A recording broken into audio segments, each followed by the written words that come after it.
This act of heresy shatters all ties of kinship. Those I was proud to call brother, I now fight to bloody death. No quarter will be asked, and none sought. These are the vilest foes we must fight. There shall be no peace, no rest, no succor, until the face of Horus stares down from the traitor's gibbet, and all his heretic followers are vanquished.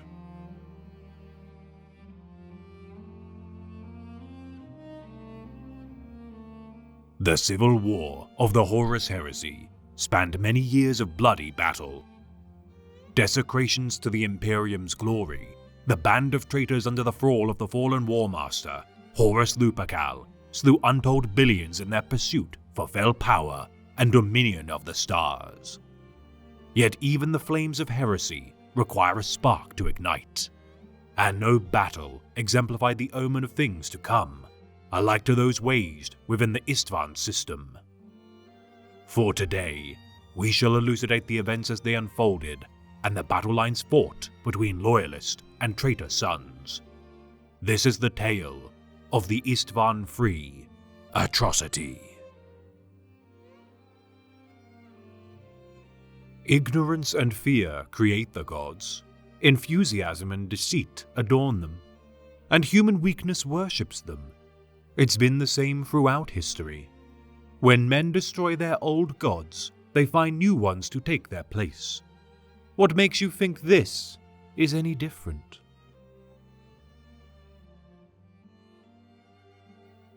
During the era of the Great Crusade, many worlds had been conquered in order to unite humanity under the fold of a singular empire.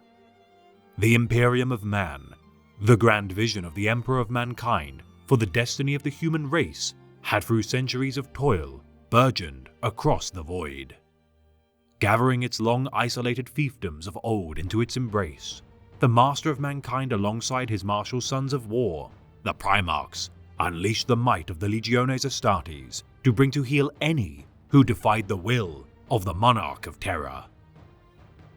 18 sons of the Emperor had been crafted, each gifted power beyond measure through both genetic craft and supernatural infusions to mold warriors capable of leading the Angels of Death into battle. Yet among all these demigods of war, one above all had proven to be the most cherished of the Emperor's progeny. Horus Lupercal, the first Primarch by Imperial records to be returned to the Emperor following their scattering as infants, had spent decades at the side of his father and would be mentored to one day assume the responsibility of leading his armies. Appointed as the Imperial War Master and first among equals of the Primarchs during the Ulanor triumph against the Orc Xenos, the charismatic son of Cophonia instilled loyalty, pride, and vehemence in the hearts of his siblings, vast legions of the Space Marines, and insurmountable populaces of the Imperium's common folk. None would dare besmirch the name of the Emperor's most favored scion, for every campaign waged by Horus had ended with swift compliance. Yet one system within the vast expanse of the Emperor's domain would be remembered by the Imperium as the single most heinous mark of shame in its long history. Istvan, a sector of space within the Segmentum Obscurus of the galactic north of Holy Terra, had been conquered by the Raven Guard Legion's 27th Expeditionary Fleet during 994.M30 of the Great Crusade. Re-educated to adopt the teachings of the Imperial Truth, the Istvanians under the governance of Imperial Baron and former soldier Vardus Pral adopted the Coral City, known by its inhabitants as Kairi Vanak, as their new capital and began to gather tithes and resources. Dismantling the religious institutions of the planet, despite the Imperium's best efforts to root out the corrupting influence of chaos and its masquerading identities, Vardus Pral would become susceptible to the manipulations of the being known as She Who Thirsts, Slaanesh. Insurrection ignited among the populace as warp storms enclosed around the Istvan system, its proximity to the sector of space containing the Eye of Terror further worsening trade routes and communications. For 6 Terran Standard years of rebellion waged, until a Death Guard Legion patrol ship received a transmission declaring Istvan to be embroiled in civil war. Vardus Pral had reigned as a mutated Psyker, fully surrendered to the powers of the Warp, his Coral City a monument to heresy as the blood of zealots and secularists alike spilled through its streets. Unwilling to allow such an affront to the Imperium to go unchecked, the Emperor dispatched his War Master to once more bring compliance to this debauched world. Vowing to make an example of the world, Horus Lupercal brought the might of his legion, the Sons of Horus, to Istvan, ignorant of the schemes and manipulations being weaved by the Pantheon of Chaos. The Primarch's biology was as far beyond that of a normal Astartes warrior as his own was from a mortal man, and Varden knew that he was out of his depth. Only the Emperor himself has the knowledge to delve into the body of a Primarch with confidence, and the enormity of what was occurring was not lost on him. A green light winked into life on the Narfesium machine, and he lifted the data slate from its port in its silver steel surface. Numbers and text scrolled across its glossy surface, and though much of it made no sense to him, he felt his spirits fall as to what he could comprehend sank in.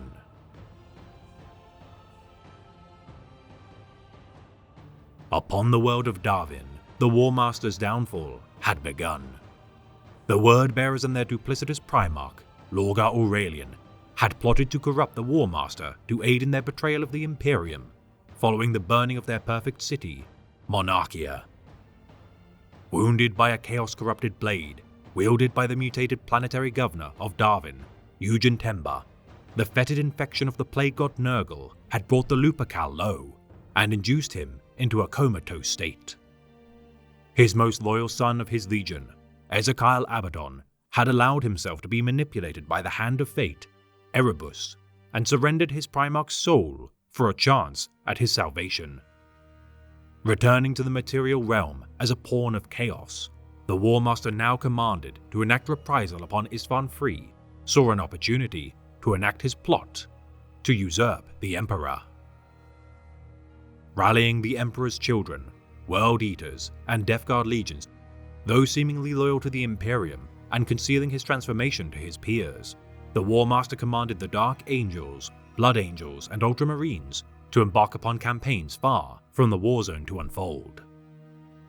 As flames erupted upon the planet of Prospero between the Space Wolves and Thousand Suns legions, due to the War Master's own manipulation, the tragedy unfolding would provide a perfect distraction to enact his betrayal.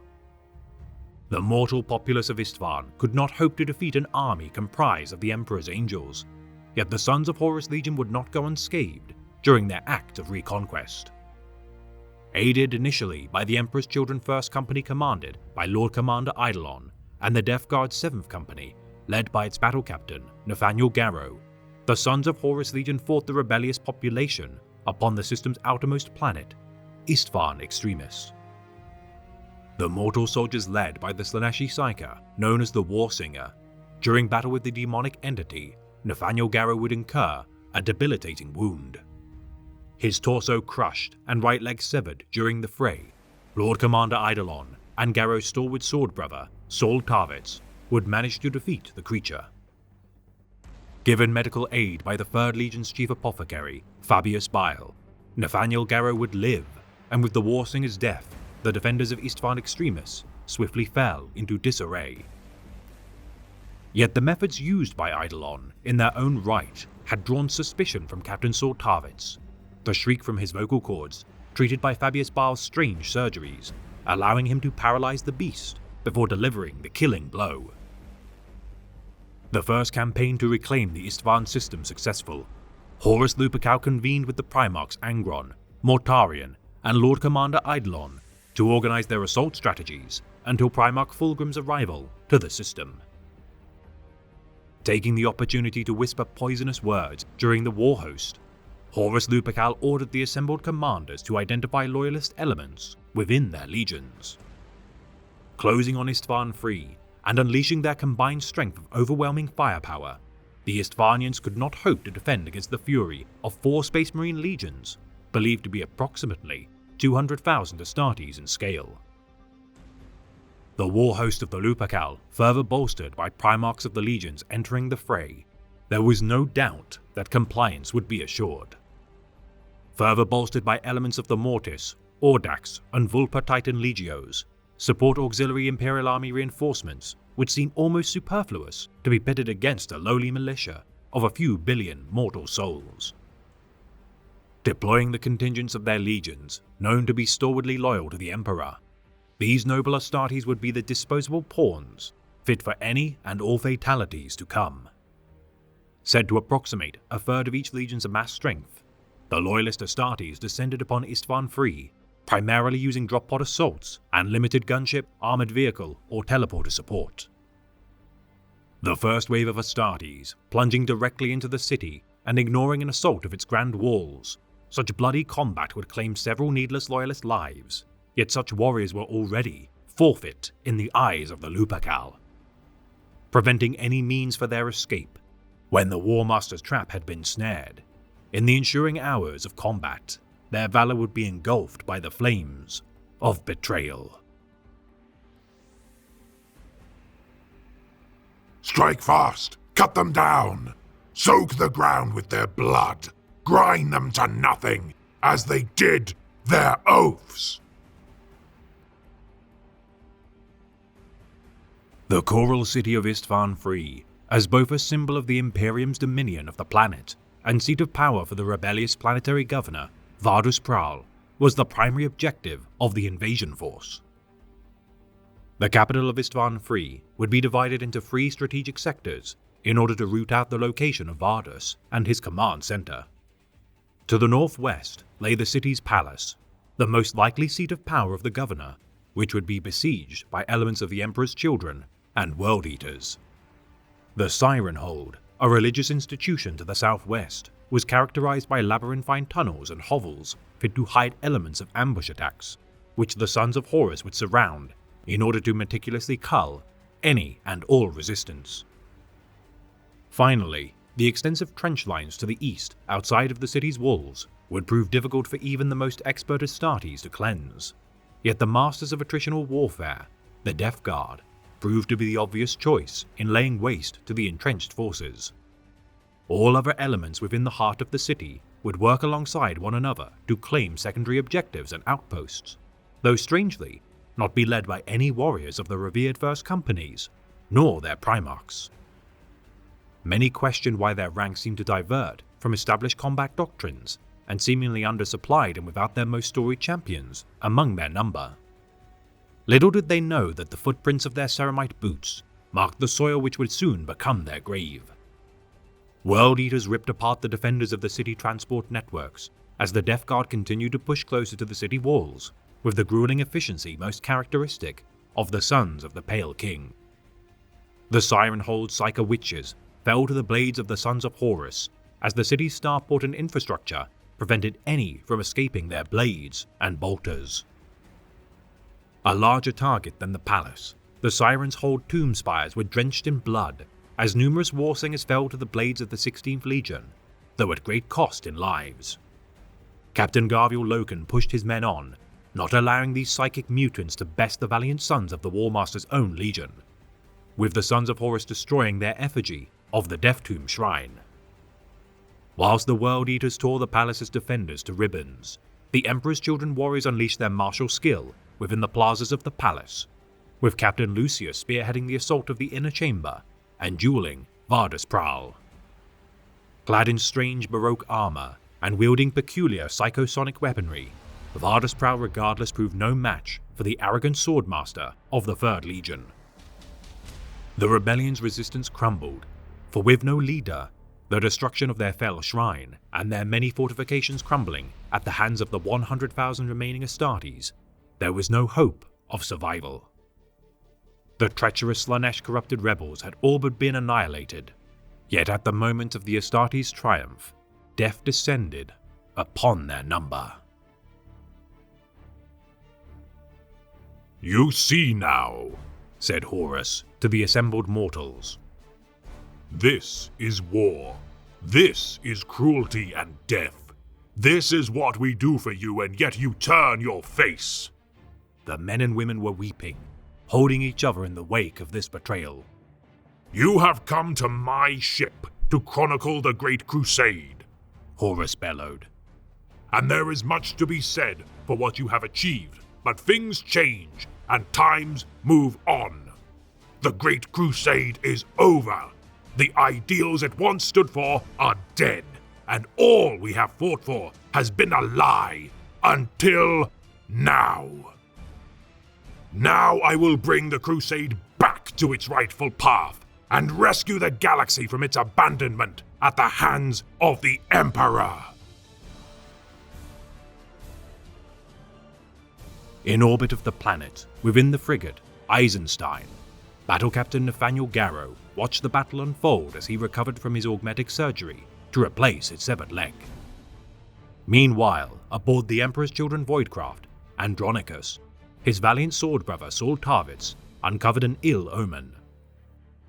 Both ships were being outfitted with Life Eater virus warheads, yet the battle had seemingly been close to already being won. Only one reason existed to utilize such devastating and often condemned weapons, whilst their men still labored upon the surface. The War Master sought to loose these payloads upon his own men. Escaping the Andronicus aboard a Thunderhawk gunship, Tarvitz would warn Garrow of the impending betrayal.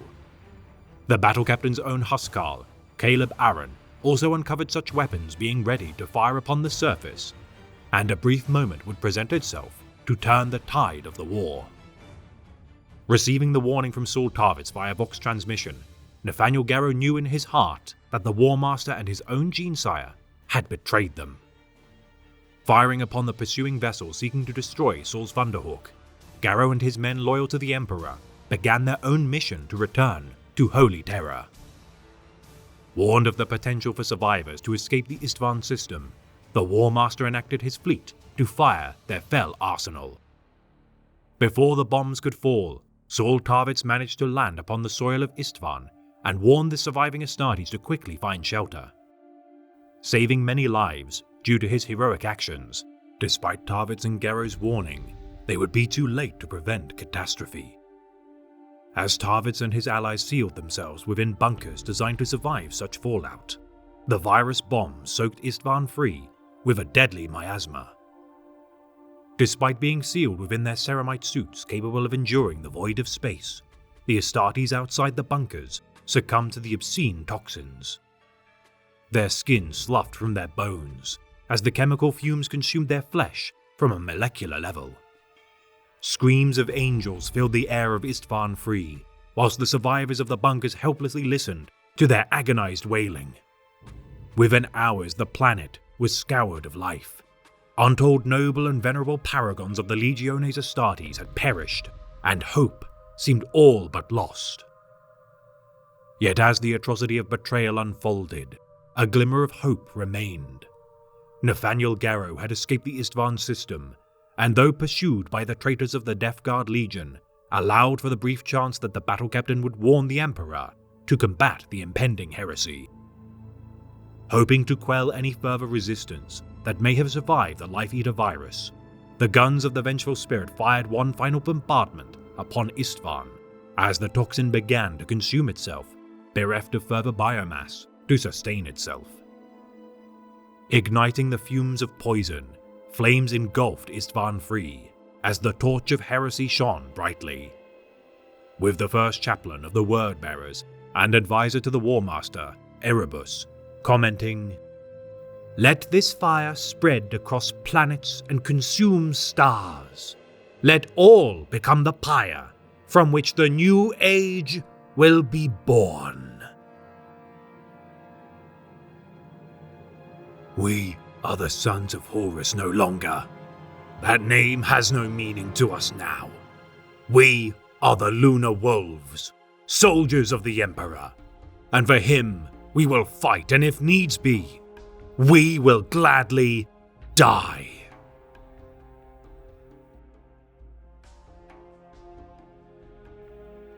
Reeling from such sudden and calamitous perfidy, the loyalists of Istvan waited for the flames engulfing the planet to cease. Their gene fathers had purposely hurled them into the thickest of fighting and at their moment of glory, smothered them with weapons so vile that even the Emperor was loath to use them, but for the most desperate of campaigns. Allegiance to their Primarch had been torn from them, and now they stood upon a dead world among the corpses of their brethren, not even their countenance remaining under the cracked remnants of their ceramite warplate. This betrayal was unforgivable, for what kind of father would cull his sons with such merciless cruelty and cowardly abandon? No, they were still loyal sons of the Emperor, above all, and not even their gene-sires could sway their allegiance to the master of mankind. Rallying the survivors, Saul Tarvitz, Garviel Loken, and his brother-in-arms Tarik Torgadan resolved to make their last stand within the rubble of the Coral City. Despite murdering billions, the War Master had failed in culling the most stubborn of his sons, who now fought under the banner of their former Legion title, the Lunar Wolves. No matter their prior allegiance, whether Hounds of War, Raiders of the Dusk, or Talons of the Phoenix, each man still standing in the name of the Emperor would not surrender to death so long as a chance to bloody the War Master remained. Elements within the fleet, such as the Torpedo Monitor, Ducroix, Sunstone, and servants of the Omnissiah of the Order Reductor, Galeas Xerxes 977, fired upon traitor war vessels and claimed several escort craft before each were destroyed. Enraged at the reports of as many as 70,000 Loyalist Astartes remaining stationed on the planet and fortifying the Coral City, the War Master's treachery had been faultless in planning, yet wanting in effectiveness. Angron, Primarch of the World Eaters, could not allow such a slight to continue, and without consent of the Lupercal, descended upon Istvan Free to slaughter the survivors personally. Enacting the second drop pod assault of the planet, 50 companies of the World Eaters descended upon the Coral City's western precinct. Hunting the remaining loyalists of his legion, the Red Angel's rampage would be remembered by historians of the Imperium as a truly vicious saga.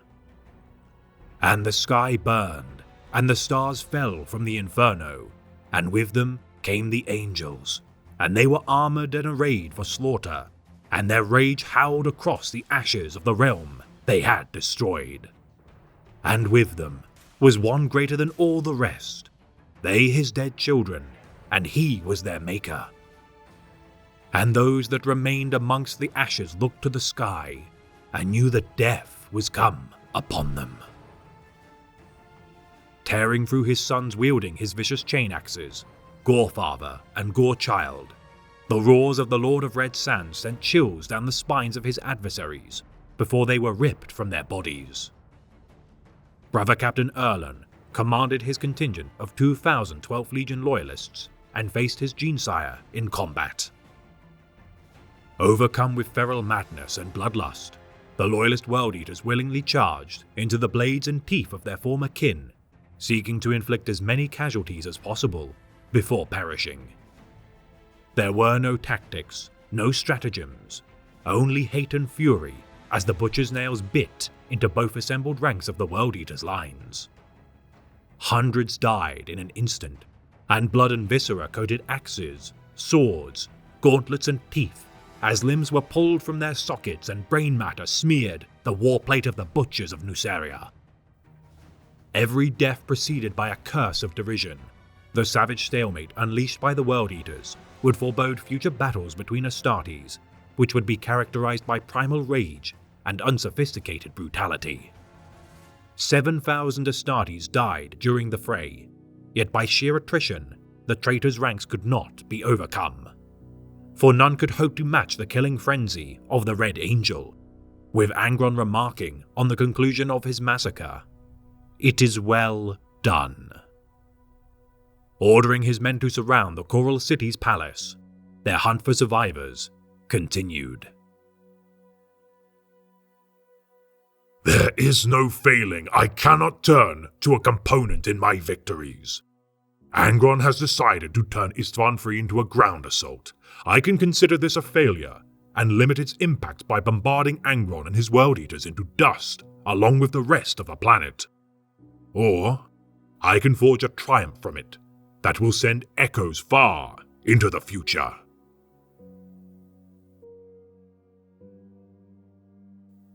Incensed at Angron's blatant and foolhardy disregard for his command, the War Master orchestrated a means to cull the remaining loyalists quickly.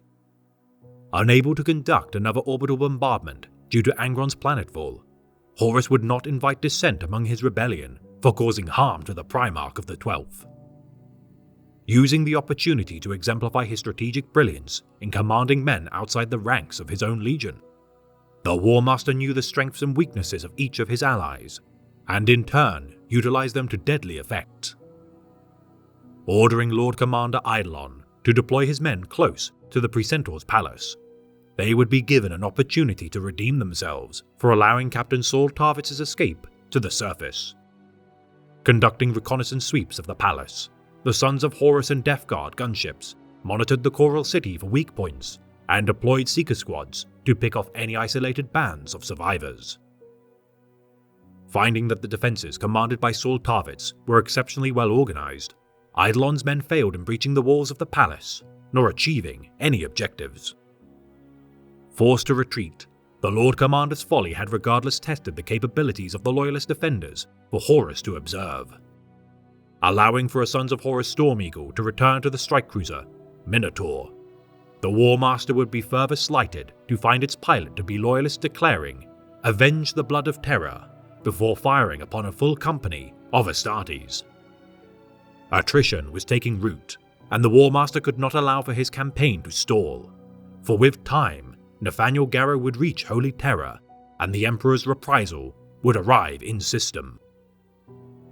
Though commanding 4 legions, their numbers had been diminished and could not hope to usurp the throne world in a protracted campaign. The world's sudden death knell was causing dangerous weather conditions, preventing further air support or Titans. Despite every effort by the War Master, the Loyalists had clung onto life. The Emperor's children's overconfidence, combined with the brashness of the World Eaters, had dispersed their forces. Utilizing catacomb networks and hidden pathways, the Loyalists were slowly blooding their opposition with hit-and-run guerrilla tactics in order to stall their invasion plans for Holy Terror. Captain Loken's defense was holding, and legendary figures of the legions of yore, such as Rylanor the Unyielding, were fending off vast swaves of traitor forces, seemingly with some unknown divine protection or unbelievable fortitude. Plundering munitions from the fallen, the Loyalists fought for weeks on end, seemingly with no means to eliminate their brilliant commanders.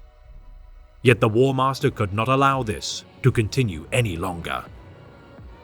Braving the storm, Primarch Mortarion fought through the perilous storms beyond the city walls, his resilience put to the test alongside his men as they purged the trench lines. North of the Imperial starport, Mechanicum survivors under the command of Caleb Decima of the Galea Xerxes 977 aided the defense efforts driven by pure logic and unfaltering steel.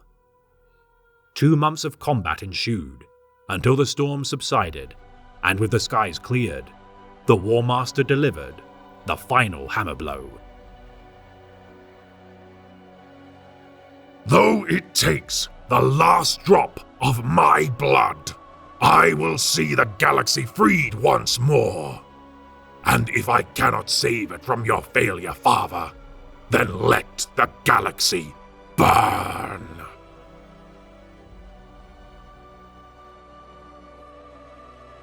The death toll of the Loyalists stood at 70,000 Astartes, for despite their incredible defiance, they could not stem the tide forever. Wearied from bombardments, virus bombs, insurmountable odds and the wrath of even the Primarchs, it is nothing short of a miracle they had survived this long. Said to have slain 2 men for every one of their losses, the Loyalists never faltered in their mission to protract their extermination, to allow the Emperor time for retribution. However, the slow advance of the Death Guard had finally pushed past the walls of the Coral City, and with the Pale King at their vanguard, the end for the Loyalists had begun. As Mortarion attacked from the northwest, some within his ranks refused to fire upon their Loyalist kin, and instead attacked the ranks of the 12th and 14th Traitors. Known by the Death Guard as the Veil of Grief, these Terran dissenters would strain the Legion's organized lines until their pacification. Marshal Durak Rask would be slain by the Loyalist Death Guard, Chrysos Morturg, whilst a Predator tank of the Legion had the temerity to wound their own Primarch with a blast of plasma fire. Ordering his men to retreat from the battle, Mortarian's actions had inflicted several wounds upon the defences, yet he would not die upon the barren land of this accursed world, and he would regroup for a second assault. Forcing the Loyalists to fall back to the Precentaur's palace, Mortarian's slow march delved deeper into the tunnels below to root out his Loyalist sons. Resolving to deploy his most trusted and accomplished warriors, the Justaerin, to end the conflict, Horus commanded Ezekiel Abaddon to lead a surgical strike within the beleaguered palace. At the head of 30 companies of the Sons of Horus, Abaddon attacked the southwest of the palace and began his siege of the defences. Supported by the Legio Mortis and Audax, the traitors made short work of the remaining defenders beyond the boundaries of the palace. As the Dark Mechanicus war machines ground into the walls of the palace, the witch priests of Darwin conjured their tainted powers to sunder its walls. Preparing themselves for their inevitable demise, the Loyalists fought one last time in the name of the Emperor. Unable to blunt the overwhelming force of traitors besieging the palace, the stronghold crumbled as heroic veterans of the campaign fell to the guns of heretics. City blocks in their entirety crumbled as armored vehicles tore through the capital, and at the moment of their greatest hour of need, a snake within their ranks struck from within. Captain Lucius of the Emperor's Children, though condemned to die, had made a deal with Lord Commander Eidolon and turned on his allies, killing 30 Space Marines as the traitors assaulted the inner walls of the palace. Resentful of Captain Tarvitz's brilliant leadership and virtues, Lucius attempted to slay him in a duel, following his assassination of Captain Solomon Demeter of the 2nd Company. Failing to match Saul's martial prowess in battle, Lucius retreated from the fray, having fulfilled his bargain. Flashes of explosions bloomed in the city's north. Shooting stars punched through the dark clouds overhead, scorching holes through which the glittering stars could be seen. The stars shone down on the Choral City in time to watch the city die. "Did we hurt them, Captain?" asked Solafin. "Did this mean anything?" Tarvitz thought for a moment before replying. "Yes," he said.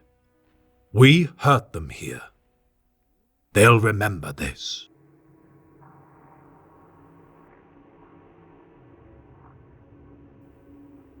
Traitors swarmed into the Precentaur's palace, driving the remaining Loyalists underground into narrow tunnels as the men overground scattered. None could hope to match 4 legions in a concerted force, supported by so many armaments and fell powers from their allies of the Dark Mechanicus, Titan Legios, and Davenite priests. To the north and south, the Sons of Horus overwhelmed what little outposts of resistance remained, their volleys of bolter rounds driving Astartes from cover as the noose tightened. Abaddon would not relent, his order by his Primarch to end the resistance or never return to the War Master's sight. Within an hour, the Siren Hold had fallen, and now only scant survivors required execution at the hands of the traitor advance. Assault squads fitted with jump packs swarmed the sniper nests of the Loyalists, whilst Terminator armor-clad veterans bore the brunt of any small arms fire remaining. Spartan Land Raider tanks turned the fortifications of the palace into rubble, burying and trapping the Loyalists under fallen masonry to allow for easy kills, while they tried in vain to crawl from the debris. Despoiler squads ran headlong into the breach, carving the battered defenders apart with chain blades with no regard for their lives. Any who ran were burned alive with phosphex canisters as they retreated into the catacombs. The Lunar Wolves were being exterminated, but their stalwart captains, Garviel Loken and Tarik Torgadon, still stood their ground. Abaddon and his lieutenant, Aximand, faced them in battle as brother fought brother within the ruins of the Coral City. Aximand, known by his peers as Little Horus, slew Torgadon in battle, while Scarvio-Loken desperately fought against his more heavily armored and armed former first captain, Abaddon. Critically wounded, Loken would be left for dead within the rubble of the palace, his position shelled with further bombardments with the departure of the Sons of Horus assault. The battle was over. Those who survived such cataclysmic firepower were systematically hunted as the traitors swept the carcass of the destroyed city. The manhunt for the Loyalists saw to the extinction of all fealty within the ranks of the Sons of Horus, Emperor's Children, World Eaters, and Death Guard. Yet their defiance had cost the War Master more dearly than he had anticipated. His gambit to quell the Emperor's devotees in a single masterstroke, foiled by a select few martyrs. Fulgrim, Primarch of the Emperor's Children, arrived within System and witnessed the consequences of such devastation. His own legion had suffered more losses than he was promised, and his own task of convincing his beloved brother, Ferrus Manus, and his Legion of the Iron Hands to the traitor fold had been in vain. The Emperor knew of the rebellion thanks to the efforts of Nathaniel Garrow, the Remembrance's Euphrates Keeler, Kirill Sinderman, Mercedes Olaton, and the 70 Death Guard loyalist Astartes who had escaped the Purge. Retribution was at hand, and more allies would be required to fend off the impending assault of the Loyalist legions. This cemetery world was of no further consequence. Now the traitors must fortify a new world in order to stave off the advancing Angels of Death. Istvan III was dead, but the system of space would not be spared another ignominious battle within its borders. For the world of Istvan V would suffice as the bastion of the traitor rebellion, but would prove to earn its own legacy of bloodshed, which exceeded even the atrocity of its sister world. Who betrayed us? He asked himself, echoing the aged dreadnaught's question. Why, in Terra's name? Why? Ulis! Barked the old warriors, stomping to his side. Get in there! We only have a few seconds! No! He retorted. My men first! Idiot! Growled Huron-Fal, throwing protocol to the wind. I will stay. Nothing will be able to crack my hide. You go, now! He shoved Temeter with his colossal manipulator claw. Go inside, damn you! Ulis Temeter stumbled back a step, but his gaze was still on the sky. No! He said, just as flickers of brilliant light turned the day to a glittering white. At high altitudes overhead, the first wave of the virus warheads detonated in series, a wall of airbursts instantly unleashing a black rain of destruction. The viral clades, capable of hyper-fast mutational charge and near-exponential growth rates, feasted on native airborne bacteria. The thin dark bloom of the death cloud rolled out over the Coral City, just as the second wave fell. The shells did not explode until they hit the ground, bursting to smother city districts, open fields and trench lines with tides of destructive haze. The Life Eater did as it had been engineered to do. Where a molecule of it touched an organic form, it spread instant, putrefying death. The Coral City, every living thing, every human, animal, plant, every organism down to the level of microbes was torn apart by the virus. It leapt boundaries of species in a second, burning out the life of the planet. Flesh rotted, and blood became ooze. Bones shredded and turned brittle. Istvanians and Astartes alike died screaming, united in death by the unstoppable germs. Temeter saw the warriors running towards him, dying on their feet. Figures fell to the mud as their corpses turned to a red broth of fleshy slurry, viscous fluid seeping from the chinks in their power armor. He knew that he had dallied too long, and he shouted with all his might, "Close the hatch! Close it!" The men in the bunker did as he told them, even as he tasted blood in his mouth and felt his skin prickling with budding lesions. The metal door slammed shut, and hissed with a pressure seal, locking him out. Temeter hoped they had been quick enough.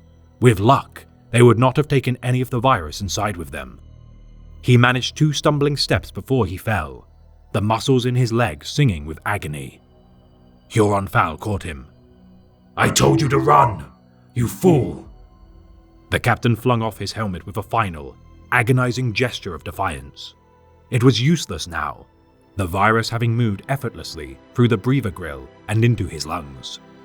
His hand flailed at the metal flank of the dreadnought and traced a runnel of dark fluid. Even through the pain, Temeter understood. There was a small fracture in the old warrior's ceramite casing, not enough to have slowed him on the battlefield, but more than the virus needed to reach inside the dreadnought's hull and savage the remains of flesh inside. "You lied." "Veteran's prerogative," came the reply. "We'll go together then, shall we?" Huron Fal asked, embracing Temeter's body to him, moving swiftly away from the bunker. It took every last effort from Temeter to nod. Blinded now, he could feel the tissues in his eyes burning and shriveling in his head, the soft meat of his lips and tongue dissolving. Huron Fal's systems were on the verge of shutdown as he stumbled to a safe distance, skidding to a halt. "This death," he rasped. "This death is ours. We choose it. We deny you your victory." With a single burning nerve impulse, the mind of the warrior at the heart of the dreadnought uncoupled the governor controls on his compact fusion generator and let it overload. For a moment, there was a tiny star on the battered plains outside the Coral City, marking 2 more lives lost within a maelstrom of murder.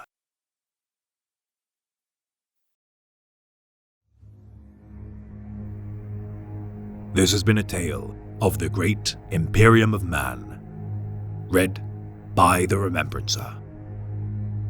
The Sacrifices of Heroes epitomizes the last stand of the loyalists of Istvan Free. Whether line soldiers, officers, or labor serfs, the choice to stand defiant against the wicked is not a virtue beyond grasp. For so long as you stand defiant against the encroaching darkness, you shall stand in the midst of heroes, no matter your station nor seniority. Alike to the ancient Terran idiom, the only thing necessary for the triumph of evil is for good men to do nothing. And it is the mark of a great man to never surrender to the enticements of corruption.